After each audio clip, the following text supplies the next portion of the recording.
Значи, дента кога ќе заврши војната во Украина, со некакво примирие, со некаков мир, дури со највалканиот план што го збориме, почнува падот на Путин во Москва. Онја упропасти сопствената економија, тоа веќе се распаѓа по сите шавови, веќе не можат плати да даваат на државни предпријатија.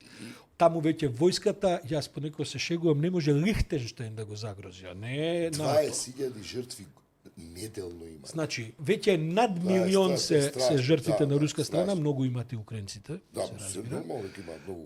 Така што тој план беше осуден на неуспех, бидејќи Путин не сака да прекине војната. На Путин му е политички и животен интерес таа војна да трае, бидејќи на тој начин, ќе ти кажам еден податок, за идната година во буџетот на Русија има повеќе пари доделено за внатрешни безбедносни ресурси отколку за војска. Тоа значи дека Путин веќе се спрема за тоа што го чека. Види, ќе се вратат во Русија едно 500.000 луѓе, сите со демидж у главата, значи со некаква фабричка мана веќе, сите до заби наоружени, пола од нив криминалци, бидејќи не ги регрутираа криминалците за тоа има да биде сите видови на тешки криминали вака се пораснати. Па тој ќе се вратат дома овие. Па тоа фемициди ли сакаш, тоа сакаш ли масовни убиства, плячки, вака ќе оди. И Путин знае точно што го чека, тој распад не ќе има како да го, овие санкции го погреба. И во таа смисла јас на Трамп му сипнувам капа. Види, Трамп не е против тоа да се реши војната. Тоа како ќе ја реши ова што викаш прво за себе, за тоа тоа друго. Ама он во принцип сака да дојде до крај на војната.